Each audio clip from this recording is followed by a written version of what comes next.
Welcome to the Beth Israel Celebration of Kindness Gala honoring Dr. Bonnie Henry. I'm Isaac Elias, and I'll be your MC for this evening. This year, we're not able to meet in person for our Friends of Beth Israel dinner, but we wanted to celebrate Dr. Henry and to showcase all that the Beth Israel has been able to accomplish despite pandemic challenges. We have a fascinating 60 minutes set aside for you, so sit back, enjoy a sip of something delicious, and enjoy your time. First up, we have our very own head rabbi, Rabbi Jonathan Infeld. Rabbi Infeld has been leading Congregation Beth Israel for over a decade, but over the past year, he has worked tirelessly, going above and beyond to improve and enhance everything that the Beth Israel has to offer in this new paradigm.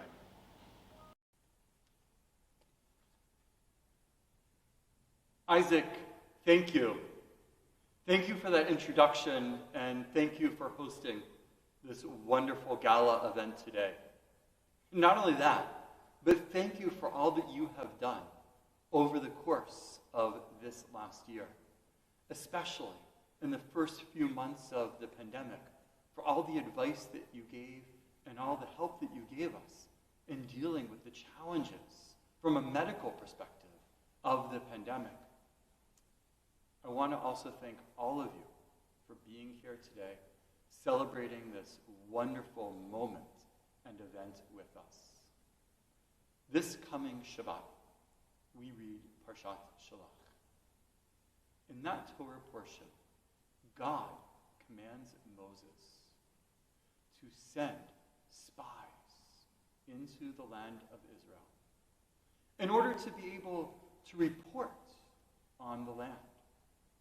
The spies go in, and they all come back with a report that is very similar.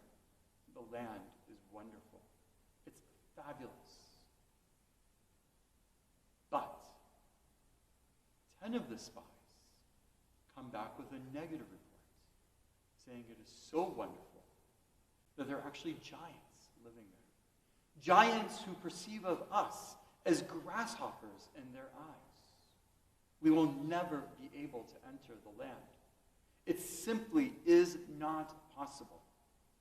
But 2 of the spies, Caleb and Joshua, they say, yes, it may not be easy, but we will be able to do it. We will be able to succeed in our goals.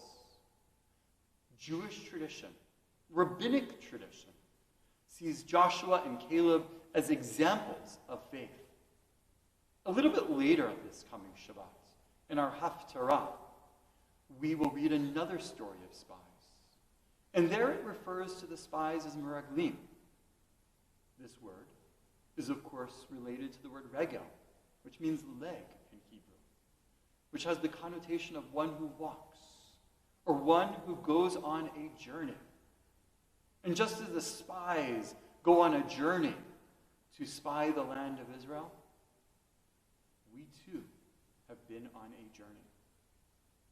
And it has not been easy. These last 15 months have certainly been challenging. But just as Joshua and Caleb taught that we need to have faith, that has been the case for us as well. In order to get through this time period, we have needed faith. And I can assure you, we will need faith in the weeks and months to come. Here at Congregation Beth Israel, I am so proud that we have been not only a source of faith for our members, but also given an opportunity to connect to our 3 core purposes of existence, those being God, Torah, and Israel. Giving our members, whether if it is online or in person, an opportunity to strengthen themselves intellectually, spiritually, and, of course, socially. In order to be able to make it through these difficult months, we have needed all of these three aspects of Jewish life. I'm so proud of all of our staff who have been able to help us develop our programs and services to bring these important aspects of synagogue life to you. And I want to thank them for all that they have done. And I also want to thank you, our synagogue members and families, for being there with us in order to be able to help all of us make it through this challenging time. We need our families. We need our friends now more than ever. Congregation Beth Israel has been a place, a sacred space, even in these challenging times, where we have been able to do exactly that. I look forward to the day when we will all be back here in the sanctuary, celebrating together, praying together, and of course, hugging one another. Thank you again for joining us today. Thank you, Rabbi, for that warm welcome and for your words of Torah. Many of you have been supporting the Friends of Beth Israel dinner since it first happened in 2002. Believe it or not, I was still a teenager when that very first event happened in my family's home. Since then, the Friends of Beth Israel dinner has raised money every year to continue to support the synagogue. While there was no event in 2020, many of you responded to our appeal for support. Thank you, all of you, for continuing to support us again this year. Thank you also to our corporate sponsors, whose logos you'll be able to see on the screen, and to our presenting sponsor, Shai Kyle Group, for your continued support. It's hard to believe that we've now been living with COVID for 15 months. The Beth Israel has continued to thrive and to respond to the community's needs during these times. The following video highlights 3 such programs that were started over the past year to respond to the community needs during the pandemic. Beth Israel offers many important services to the community, one of which is the Veggie Club. Can you please tell us a little bit about the Veggie Club and the support it has offered the community during this pandemic? The Veggie Club was a program that was initiated last year in order to build community at the Beth Israel Synagogue and to contribute to the greater Jewish community by making soup here in the Beth Israel kitchen and then giving it to the JFS to deliver at their food bank. Once a month, on a Monday night, a group of volunteers comes here to the VI and chops up all of the vegetables and preps everything for the soup. And then, which by the way is vegetarian, which is why we're called the Veggie Club. And then we have other volunteers that come in on Tuesday to cook the soup and also to package it up and freeze it to be distributed on Thursday at the Jewish Food Bank. The recipes that we prepare are things that we've received feedback from the food bank clients that they prefer. So we've catered our soups to their tastes in order to satisfy their needs. And we really have found that we've been able to create a really nice community of people here. Even during the pandemic, we've been able to space people out because we have tons of space here in the BI. When people chop the vegetables, they're still able to socialize a little bit and at least feel like they're part of something bigger, which I think is really, really helpful during the pandemic because we all lead such small lives. We're so contained, and this gives people something to look forward to, something to give back, and to feel like they're participating in the community in a minor way. We know that the COVID-19 pandemic has placed a strain on our network of social support services. How have the needs of the Jewish Food Bank changed, and how has the Beth Israel supported these needs? Hi, I'm Carol. I'm the Jewish Food Bank coordinator. Thank you to Beth Israel for supporting us throughout the pandemic. Firstly, congregants signed up quickly when we put out a call for volunteers, signing up to pack bags and deliver food bank parcels throughout the Lower Mainland. thank you to all who helped us and continue to support us throughout the pandemic.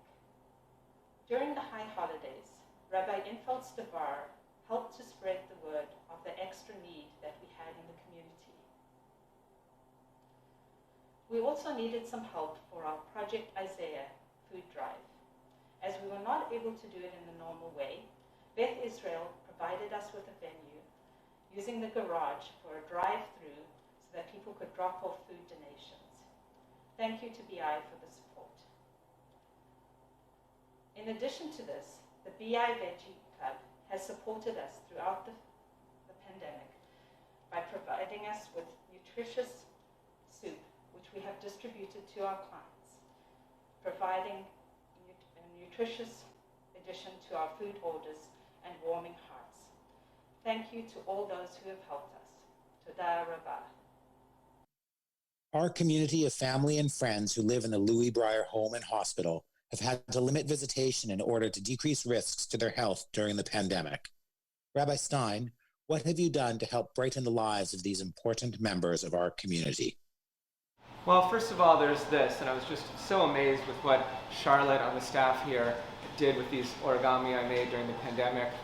And I've also been trying to connect with our members. I'm so sad that I haven't been able to come here and visit with them until really right now. This is my first time back here just to be with you.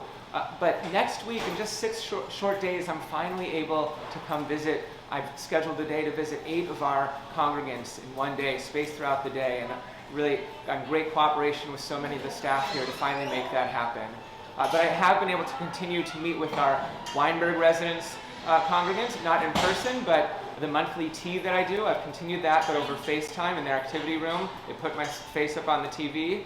And with our Louis Breyer and Weinberg residents, I'm calling them, I'm calling their families, I'm texting and emailing their families, in touch with Rob Menace, the chaplain here, doing whatever I can to stay in touch.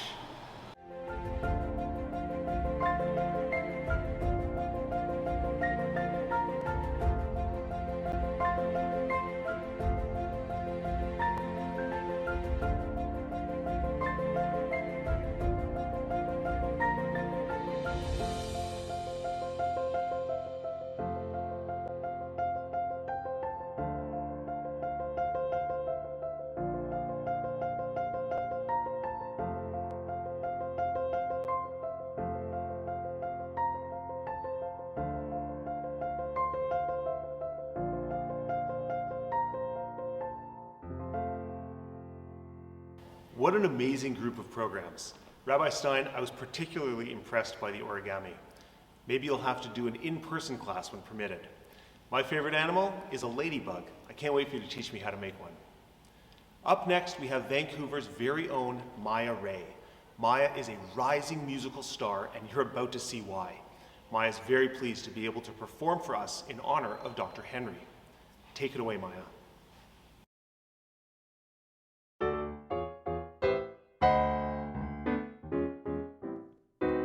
Heaven, I'm in heaven, and my heart beats so that I can hardly speak, and I seem to find the happiness I seek when we're out together dancing cheek to cheek. Heaven, I'm in heaven, and the cares that hang around me through the week seem to vanish like a gambler's lucky streak when we're out together dancing cheek to cheek. Oh, I love to climb a mountain and to reach the highest peak, but it doesn't thrill me half as much as dancing cheek to cheek. Oh, I love to go out fishing in a river or a creek, but I don't enjoy it half as much as dancing cheek to cheek.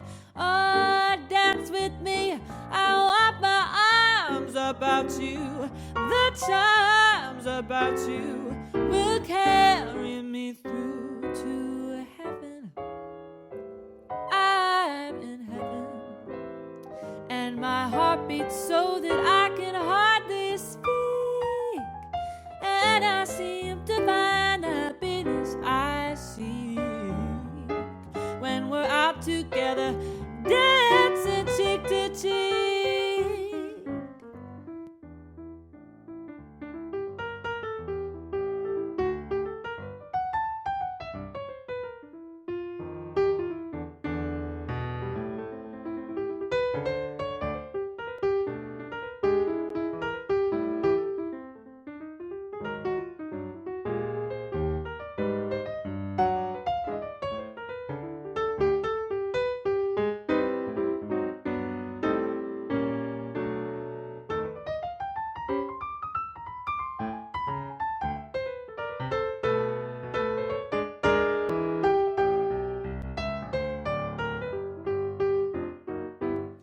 Oh, I love to climb a mountain and to reach the highest peak, but it doesn't thrill me half as much as dancing cheek to cheek.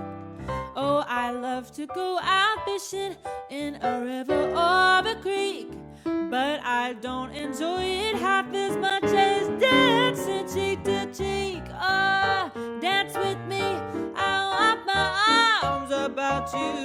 The charms about you will carry me through to heaven. I'm in heaven, and my heart beats so that I can hardly speak. And I seem to find happiness I see when we're out together.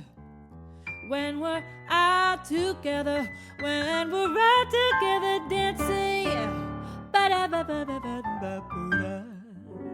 Ah, yeah, yeah, yeah.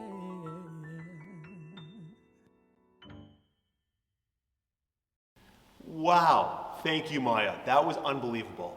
Maya will be joining us again later in the program. Pandemic or not, Jewish life goes on. Our community celebrated all the events you would expect, safely and following public health guidelines.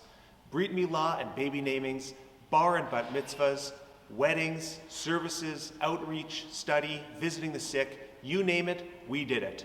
BI had a very busy year, so sit back and enjoy the following year in review. We are family. I got all my sisters with me. We are family. Get up, everybody, and sing. We are family. I got all my sisters with me. We are family.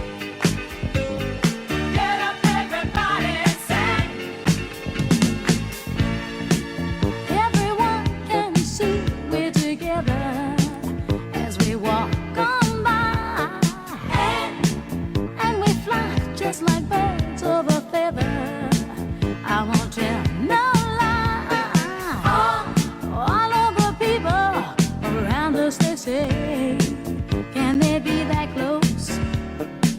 Just let me state for the record, we're giving love in a family dose. We are family. Hey, I got all my sisters with me. We are family.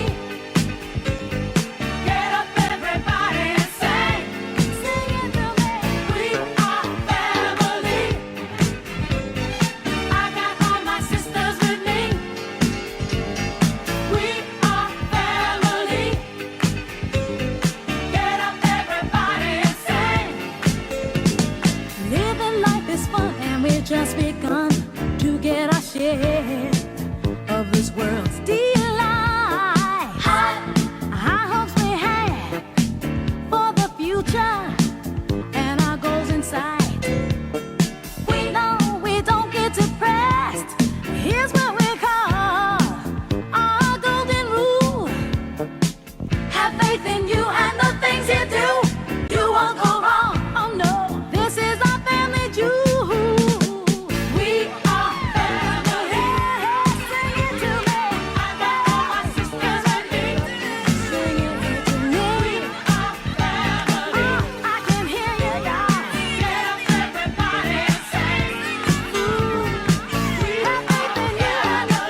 Israel honor. Three on the end. That's right. Baruch atah Adonai Eloheinu melech haolam borei pri ha'es. It is now my great honor and privilege to introduce Deborah Goebel. With over 30 years of journalism experience, Deborah recently retired from a career at CBC Radio and Television. We are thrilled to have her here to interview our honoree, Dr. Bonnie Henry. Thank you, Isaac, for that lovely introduction. Welcome, everyone. Dr. Henry, it's a pleasure meeting you, and congratulations on receiving the Crown of Health Award. Now, Dr. Henry, I know you've been a staple on our TV screens this past year, but we'd like to get to know the real Dr. Henry, the person behind the phenomena. So first of all, I'm going to ask, how did you come up with the catchphrase, be kind, be calm, be safe? You know, it was one of those things that was a little bit organic, and it was one of those very stressed times when we were coming out with more of the restrictions. There was so much that we didn't know about what was going to happen last March. It seems like a completely different world now, doesn't it? But the be kind part really started with a young reporter who was interviewing me a couple of days before, and he was talking about, you know, what should we do when people are making fun of kids at school who are wearing masks or who are Asian? And so we talked about the importance of kindness, and it really stuck with me that was something that was an important concept that we would need to think of as a community in this province as we were going through something that was so much uncertainty. And it really did come back to much of my past experiences working in infectious diseases and at times of crises. So I have my notes, and I had scribbled down some notes because we were announcing some things that day, and and then I had underlined under kind, and then I had calm, and it was more a thought that people tell me that I'm very calm, and I've actually been given a Gitsan name that's Gayat Septium, which is one who is calm among us, which is kind of deep. So the kindness was about recognizing that we are kin, that we are in this together, and we don't always know each other's story. And the calm comes from the need to take a pause when we're getting anxious or upset or angry, and recognize that it's okay, that we need to slow down and be calm about it and not rush to conclusions about what somebody else is doing in particular. And then the concept that all of those together keep us safe. And so I had these three words underlined on my notes, and it just really came together as when I finished that day saying, this is our time where we need to do this for each other. How many times do you think you've said it?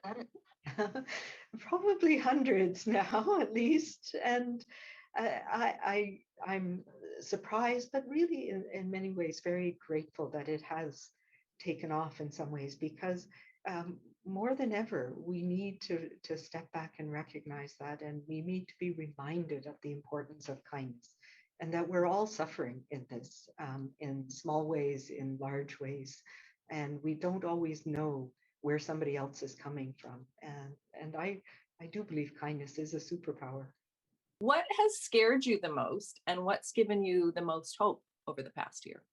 Yeah, you know, scaring early on, not knowing, seeing what was happening in other parts of the world. And, you know, it hit home for us, I think, in New York City, in Italy, where people were put in that horribly distressing situation of having to make life and death decisions about their own community members. And that, you know, that not wanting to get there, making sure we did everything not to get there was something that was really important to me. And the hope, though, the hope was seeing how people supported each other, how people came out and in small ways and big ways provided food for their neighbors, looked after their neighbors' kids, supported healthcare workers. And of course, the biggest, most wonderful hope that we have is that we have vaccines. And not only vaccines, but vaccines that came within a year And the world collaborated on these and pulled together different technologies and things that had been in the back burner and slowly grumbling along for decades now became this new technology. And to me, the biggest thing is that these vaccines work and were effective in our elders and seniors. And I just can't say enough. I think it's miraculous. How has your idea of what community means changed since COVID? Yeah, this is something I think, Rachel Carson says that most of us walk through the world unseeing of the world, the tragic intensity of lives being lived around us. And I think this pandemic has made us all recognize that not everybody is in the same boat. And we talk about the storm, and I've used this analogy many times. We are globally in this same storm, but we are in very different boats. And some people are, just barely hanging on to the life raft, and others are in a luxury yacht. And I think our sense of how we fit into this community and what's happening in our neighbors, in our family, in our community around us, it has changed. I hope it has changed. What impact has the year had on your priorities now and going forward? Do you think things will change for you personally? Well, I think my world has been, my little COVID triangle has been very narrow. So really from my house to the office to the media briefings, and it has been really focused day and night on managing this crisis and the other crises that we're dealing with in this province, and that's the overdose crisis. So it has very much focused on what we need to do to get us through these. So yes, I hope that I'll be able to expand to some of the other important things in our public health world that we need to pay attention to, from climate change, drinking water, and but in some ways it has also allowed us to progress in some of the important things. And I think about our relationship with Indigenous peoples.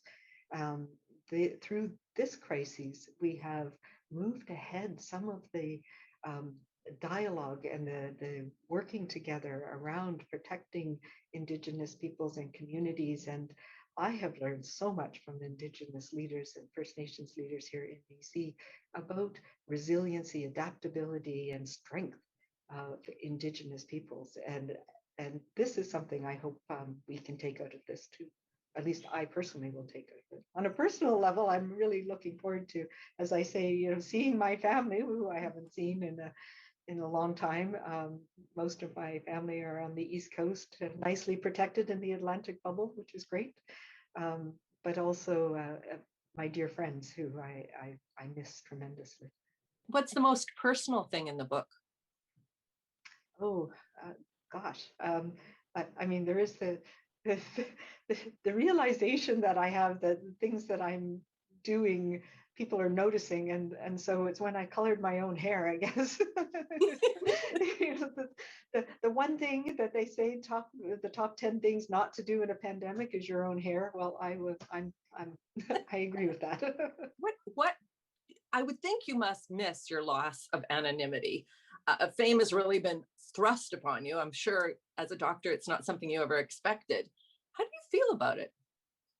It is something, and I'm a very quiet person. I'm an introvert by nature, So this pandemic would have been great for me if I wasn't in this role.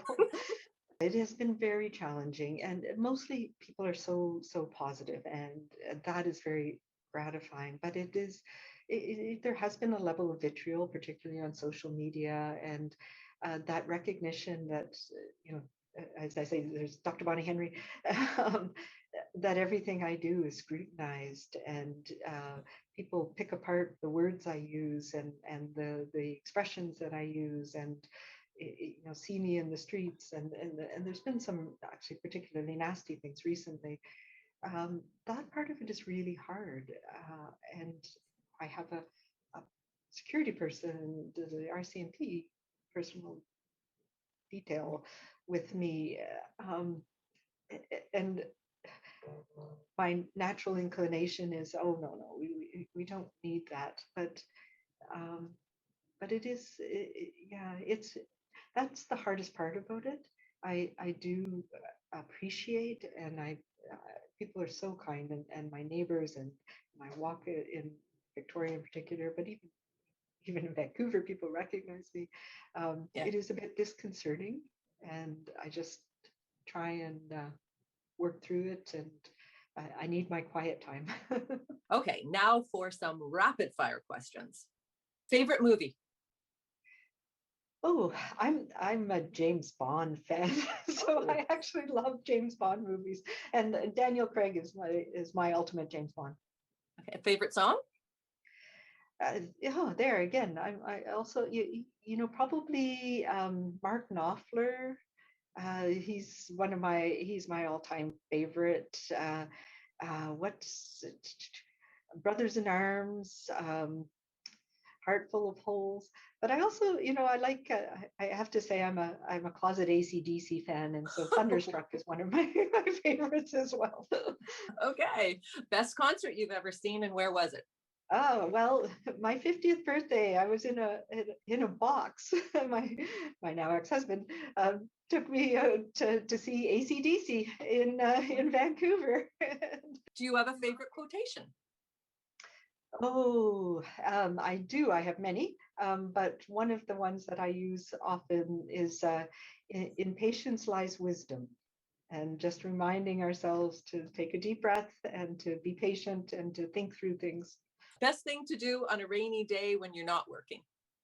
Oh, yeah. Well, given my past answers, sitting at home with a glass of wine, a good book, and listening to music, Okay, and preferably how many? with friends.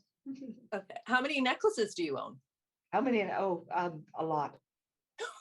How many pairs of shoes do you own? And what do you think of the Fluvog shoes in your honor? The Dr. Bonnie Henrys, I love Mhm. them. I just, the fact that they're shiny and pink and comfortable, So I'm thrilled. It's one of the fun things that has come out of this, and I have so much respect for John Fluvog. I love his shoes. Been wearing them for years, and the proceeds from those shoes in particular went to the food banks here in BC, and that's something that is important to me. The food banks have been needed by so many people in British Columbia this year, so really important. But I will say I don't have a car, so I have a shoe collection, and I am unapologetic about that. Are you talking tens of shoes or hundreds of shoes? 100. Most used emoji, if you use emojis. Oh, hugs. Dog or cat? Cat. Red, white, or rosé wine? Yes. Cooking or baking? Yes, I do both of those. And no, I'm one of those people that's always burning myself or cutting myself when I cook, especially when I'm distracted. So I haven't been doing a whole lot of either lately. I've Okay. been doing takeout from my local restaurants to try and support them. Favorite meal? Anything with friends. Oh, okay. Favorite junk food? Oh, has to be chocolate. Okay. And just Favorite really, exercise? not a lot, but a little on a regular basis. Okay. Favorite exercise? I run. First job? Oh, you might be surprised to know that I worked as a garbage man in the city of St. John, New Brunswick when I was in high school. They were hiring summer students, and I worked it was a union job, so I got paid well too, as a garbage person on a garbage truck. Okay.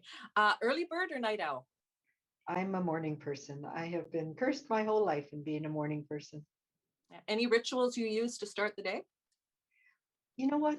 My start to the day, I get up early, usually around 5:30 or so. I like to have my coffee and read the paper, just at my kitchen table, and I have a lovely sunny kitchen. So I do try and run in the mornings, and although in the dark it was a little challenging, but now I have my RCMP detail. They go out with me, so it's safer in the mornings. But my early morning time is just taking a deep breath, having my coffee, and reading the paper. Is that your happy place, or do you have a happy place? Yeah, my happy place. I have a reading chair. It's a silver velvet chaise lounge that's in my living room in the window, and so my happy place when I get a chance to read a book, have a glass of wine. That would be. But I have some other ones too, like going to the Gulf Islands and just sitting and watching the water, and of course, being from an island, from Prince Edward Island, just being close to the ocean is really important. The last time you laughed out loud? Oh, you know what? I think what makes this the sound of kids in a schoolyard, even now, I call it a giggle of girls. When you hear, everywhere you go in the world, there is the sounds of kids playing and laughing is always the same, and no matter what language, and that always makes me smile and laugh out loud too. And the last time you cried? Oh, I cry regularly because I am an empath. So I actually cried this morning because somebody, in a good way, somebody sent me this really lovely note about how they got their vaccine and how wonderful it was, and it meant hope for them. That's great. Thank you so much for doing this. Oh, thank you. I'm very honored to be here. Thank you, Deborah. Now let's take a look at a few more special BI projects that were started this year in response to the pandemic and our congregational needs. Your participation tonight is helping to support these and more. We all know that certain sectors of our community, including seniors and others, have required additional support during the last year. I understand that you and a group of other young adults have stepped up to help our community. Can you please tell us about this? Around the same time I began volunteering for Yaffa House, I was delivering food twice a week for them. And I was also running errands for my own family, who I currently live with, my 92-year-old grandmother and my mother, who is health compromised. And I realized that there were likely other members of the community who were vulnerable and didn't have the needed support in those first few months of lockdown. So I made a Facebook post offering my services to run errands free of charge and deliver the needed items to those who couldn't get out themselves or didn't feel comfortable. And I was hoping that social media would spread the word, and it did really quickly. I was flooded with messages, which was awesome. So I started to do that. And that started March of last year and continued all the way through the summer. And I even do it now, but it has certainly died down since then. I also was aided by some friends who helped me grocery shop and deliver the items, I'm so thankful for that. And the feedback that I received was super positive. I received feedback from not only the people I delivered for, but also complete strangers who reached out to me, and my university, UBC, as well as some news outlets, which was really surprising to me because I just felt that that was something that I wanted to do for the community, not something that necessarily deserved recognition. And a lot of it I feel has to do with the way that I was brought up, and going to a Jewish school for elementary school and high school. There was a big emphasis on helping others and helping the community. And in times of such fear and uncertainty, such as the pandemic, I thought that that was what I could do, how I could play my part and what I could do for the community by helping those who were vulnerable, such as seniors. And volunteering for Yaffa House at the same time really emphasized that it's necessary for the community to come together and help those who need it. Celebrating Jewish holidays can be difficult during periods of social isolation. Please tell us how the Beth Israel Neighborhoods Committee has supported our community during the holidays, including Passover. Well, the Beth Israel Neighborhoods started originally to bring young families together, create a connection between them and the synagogue. Now through COVID, we've had to pivot and see how we can keep families connected during this time. Starting back at Rosh Hashanah, we had the idea with the community to put together Rosh Hashanah kits to hand out to our families. Since then, we've created kits for Hanukkah, Tu B'Shvat, and most recently for Pesach. Pesach was our biggest kit, we had the biggest response from the community, and through these, kids were able to learn and participate more through Zoom because they had the physical items with them. Some of the items that they received were a kit for the 10 plagues, a fun Seder plate that they can continue using at home, and even Haggadahs through PJ Library. Our ability to connect with others and attend synagogue services has been hampered by social and physical distancing. This has forced us to incorporate technology into the way we interact with others. How did the Beth Israel Young Adult Committee help you make this transition from in-person services and from visiting with your children over the dinner table to doing these things through your computer and phone? That certainly was quite a thing, the beginning of the COVID, wasn't it? We were going to be volunteering to greet at Shabbat on Friday night, and we discussed it and thought, well, perhaps we'll cancel. And then that afternoon we heard from Rabbi Stein that everything to do with the synagogue had been nixed. Nothing was happening. And as we all know, the city was in turmoil at that time as well. But we also know that Rabbi Stein was a computer whiz before he became a rabbi, and he really went to town, and within a very few days he had set up Zoom for services, for interaction with the office. Everything you could possibly want was right there on Zoom in your own home. We were astounded at how quickly this happened, and I do imagine that Beth Israel could have been one of the very first community organizations in the city to be up and running on Zoom so quickly. Well, wonderful to have these things, but what happens if you don't know how to use Zoom? So guess what? Rabbi Stein set up a group of young people who could help with Zoom. And I was lucky enough to have a young woman by the name of Hannah Alpert, who in 2 or 3 short lessons helped me to understand how to do or how to function on Zoom, how to host, how to mute, all of those things. And so that was a skill that I carried on into Jewish Book Club and was able to host there. It was also wonderful to see my daughter on Zoom in Toronto and to share a little bit of Pesach with her on occasion, and so on.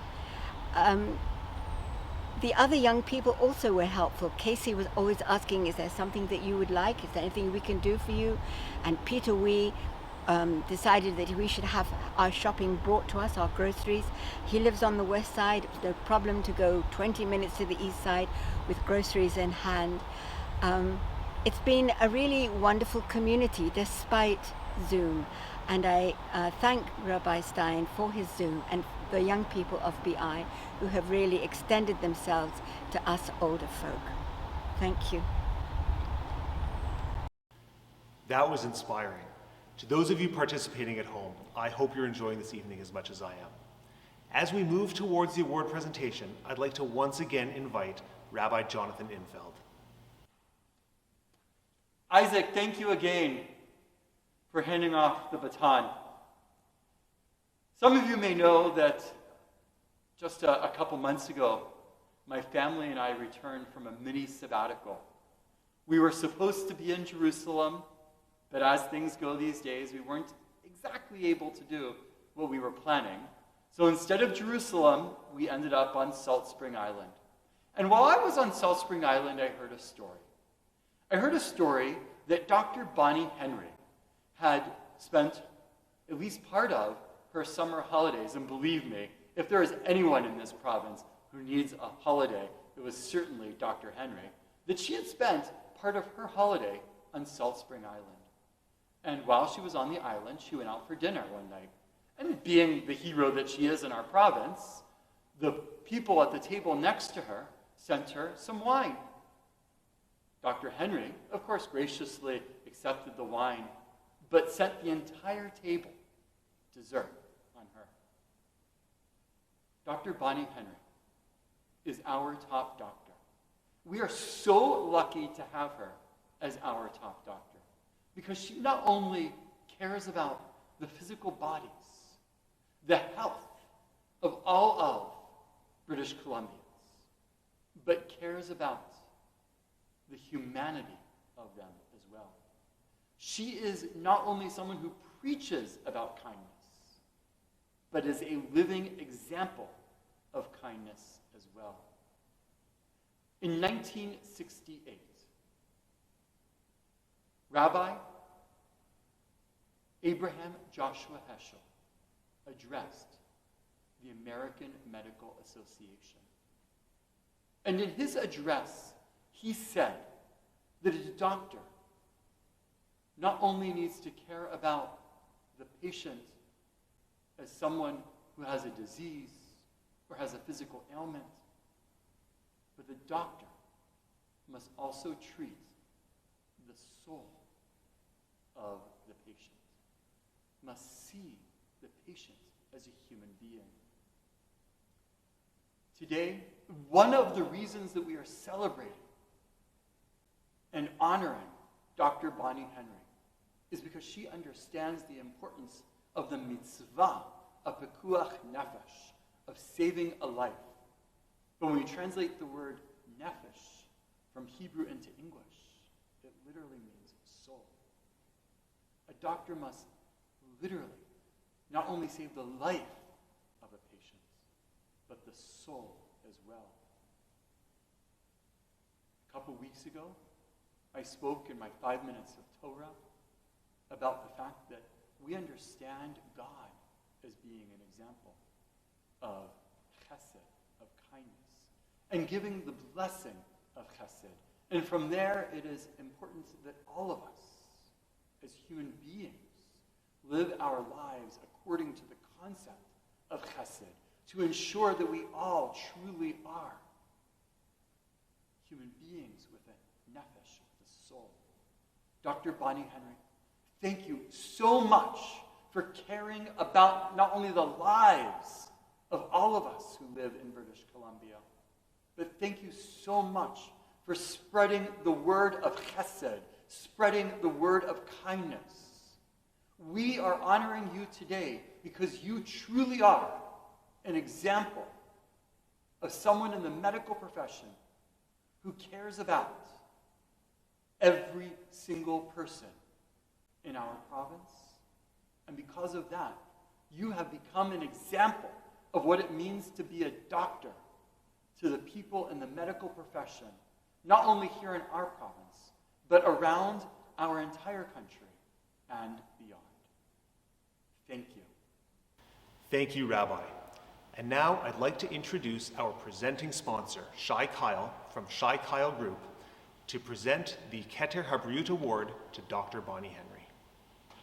Thank you very much, Isaac. Ladies and gentlemen, my name is Shai Kyle, and I'm so excited and honored to be here today as the presenting sponsor for this amazing event, and to be able to take the final step in presenting this award to Dr. Bonnie Henry. She's been a vital part in keeping all British Columbians healthy and calm. Her wisdom and guidance has helped lead us through some extremely difficult months, making extraordinarily difficult protocol decisions and becoming the public face of this terrible pandemic. Thank you so much to the Beth Israel congregation for giving Dr. Henry this well-deserved award. Congratulations to you, Dr. Henry, not only on this award, but for all that you've done for all British Columbians. Thank you. Hello, and thank you to Shai, to Rabbi Enfeld, and to the Beth Israel congregation. I am so very honored to receive the Keter Habriut Award, and especially so at this most difficult time in our pandemic. I want to start by acknowledging with gratitude that I'm speaking to you today from the traditional territories of the Lekwungen-speaking peoples here in Victoria, the Esquimalt and the Songhees First Nation. And I always remember and am grateful to be able to work and play and live on these important lands.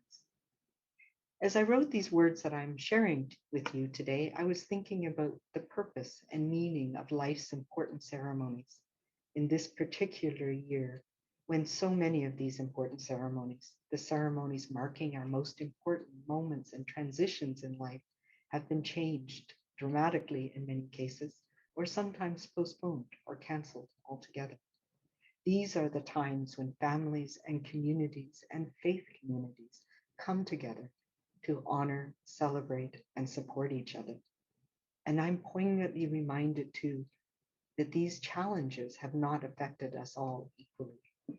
And I look to the work that I've been privileged to do with faith leaders across British Columbia to look at how we can support each individual in our communities um, to get through these most challenging times. We have all suffered losses, and we've all been called upon to sacrifice in ways that are small and large for the sake of our common good in this past year.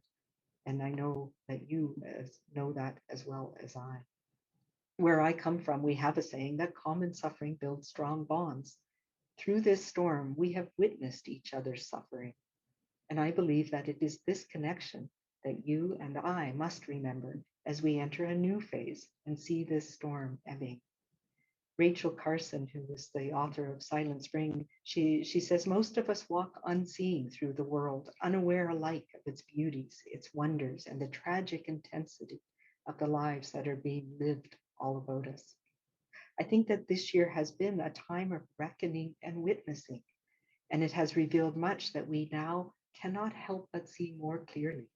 First and foremost, the scale of inequity and injustice in our society. But instead of continuing to walk unseeing through this world, now we can choose to use that suffering and all that we have witnessed to build a better path forward. And it is through our community and faith communities that we can do this. While the COVID-19 pandemic defined 2020, it is our collective emergence from this storm that will define this next year, 2021. We can see clearly that our ability to weather this storm has depended on our ability to offer kindness and lift each other up. And that for each of us, our personal resilience is dependent on our community, on the community resilience, on those we know and those we don't know. And I know early on in this, I was privileged to meet with many of you, many faith leaders, and it is the work that you have done that has supported your communities in getting through these times. When the storm has fully passed, our task will be to examine what has been tossed on that shore and exposed, and try and understand it better. Already, we've learned things about science. When combined with purpose, collaboration, and compassion, can lead to seeming miracles. Perhaps the most striking and moving example of what we can achieve is witnessed how the lives of our elders and seniors, those most at risk from this virus, were changed and supported, and we brought hope with the vaccines that work so effectively. We've also seen this past year, we've witnessed science in action, that this has been both a source of hope, but also of fear, as many in the Jewish faith are acutely aware. And we have seen once again, fear and changing anxieties can lead to anxiety, alarm, and anger, even to lashing out or becoming paralyzed in concern. And certainly recent events that have affected me have shown that. And I know that many in the Jewish community understand this. But we have to remember that science is not static or absolute, and the innovation and new thinking and new solutions that only come with challenge and change. So science in action requires us to learn as we go, changing our course and our advice as our knowledge deepens. Our only way through, as we have learned, is to respond with community, with calm and with kindness, to show compassion and understanding of each other's suffering in these relentlessly uncertain times. As we have seen time and again, we can choose to be adaptable and resilient. That social connections, even virtual, are essential, that our connection to our faith communities, that many of you have exemplified, has been the support that has lifted up those who have been so isolated or anxious or suffering. That compassion that we show is stronger than the cynicism that can creep into our world, and that there is still beauty and joy in our world. As we look ahead, our task is to find a way to harness this compassion and the resilience that we have fostered and witnessed, to find ways to use these bonds of common suffering to build back stronger and more just, and make tomorrow a place that is stronger and better for us all. Once again, I am most honored, and I want to thank you so much for this award. Thank you, Shai, and a special thank you to Dr. Bonnie Henry. On a personal note, as a pediatrician in the early stages of my career, you are an inspiration and example of what a great physician leader can be. You lead calmly and from a position of knowledge, and it's obvious how much you care deeply about the people impacted by your decisions. On a second note, after years of being on the edge, you inspired me to finally get my very first pair of Fluvogs. I call this Bonnie Henry Pink. And now, as promised, another performance by Vancouver's very own Maya Ray. Before we play our next song, I just want to give a huge thank you to Dr. Bonnie Henry for all that you've done this past year for British Columbia in the pandemic. I can say on behalf of all of us here tonight that we are so incredibly grateful for you and to be British Columbians, and just thank you for your constant gracious energy and kindness throughout. We're so grateful for you.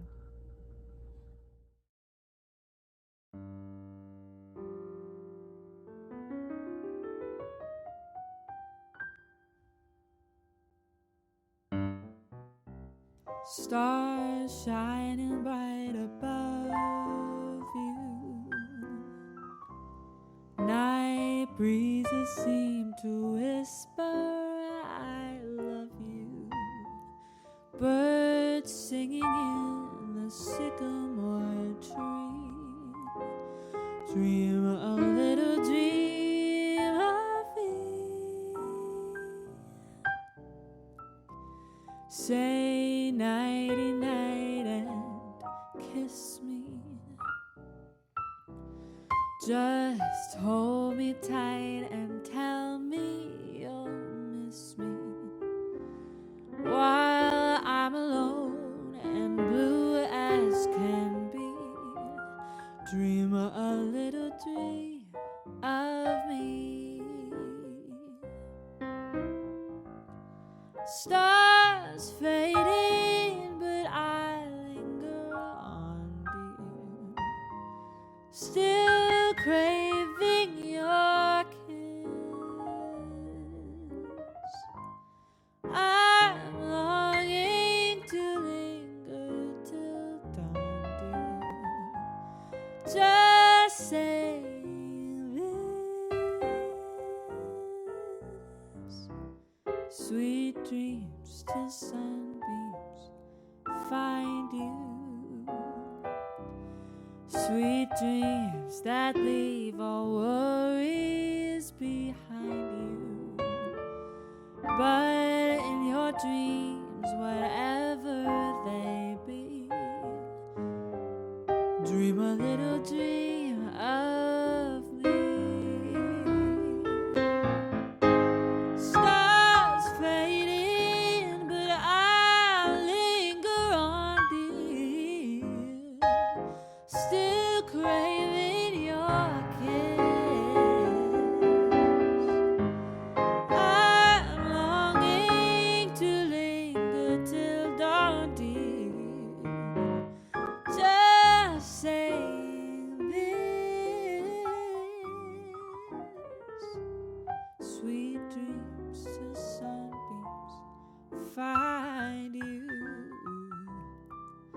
Sweet dreams that leave all worries so far behind you. But in your dreams, whatever they be, dream a little dream of me.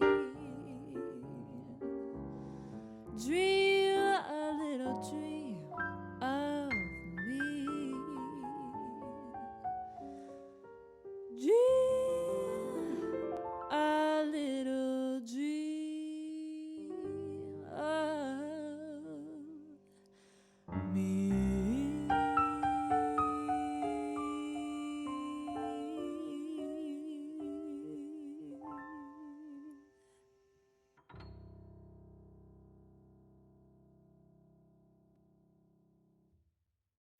Good evening, everyone. My name is David Silver, and it's my honor to serve as president of Beth Israel. And on behalf of the entire board, I'd like to thank all of you for your support.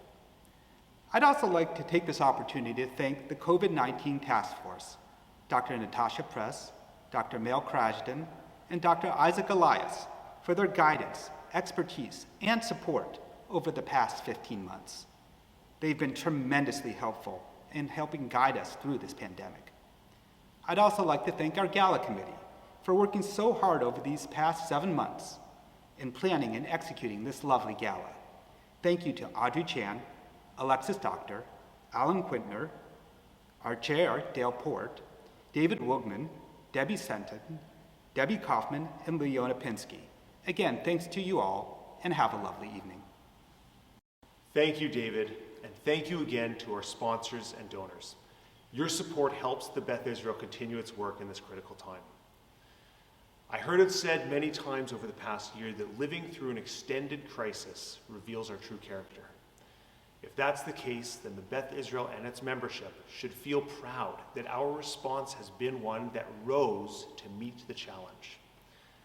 Last March, when I started meeting weekly and then daily with Rabbi Infeld and the executive director and president of the board to discuss the Beth Israel's response to the then burgeoning virus, Rabbi Infeld made one thing crystal clear. If we were going to have to be shutting down the physical building, then we would have to ramp up everything else that our synagogue does to offset it. And we did. We ramped up our teaching, our learning, our services, our socializing, our giving, and our supporting. I hope you've enjoyed seeing the results of that tonight. Finally, to paraphrase a hero of mine, be kind, be calm, be safe, and thank you for supporting the Beth Israel as we support our membership and community in these extraordinary times. Good night. Thank you, Dr. Henry, for all your wonderful efforts for keeping us elderly safe. We certainly appreciate all your efforts. Thank you. Thank you so much, Dr. Bonnie Henry, for helping to keep our friends and family safe from the Levitt Romales family. Yay! Hi, Dr. Henry. Hi. We're getting ready to go to school. And we just wanted to say thank you for keeping us safe during this pandemic. We appreciate all your things that you've done for us, our friends, our family, and our community. Thank you so much. Bye. Hi, my name is Ethan Doctor, and I'd like to thank you, Dr. Henry, for keeping me and my family safe. Thank you, Dr. Henry, for everything you have done to keep people safe during this time, especially those who are at high risk, including myself. Thank you, Bonnie Henry, for keeping the schools open. We love Beth Israel! We love Beth Israel! Dr. Henry, thank you for all you have done for us and for the people of BC. We greatly appreciate it. And from me too, thank you for guiding us through these very difficult times and for your wisdom and your kindness. Thank you. Thank you, Dr. Henry, for keeping us all safe. We appreciate what you do. On behalf of the Gala Committee, thank you, Dr. Henry. We appreciate you for all that you do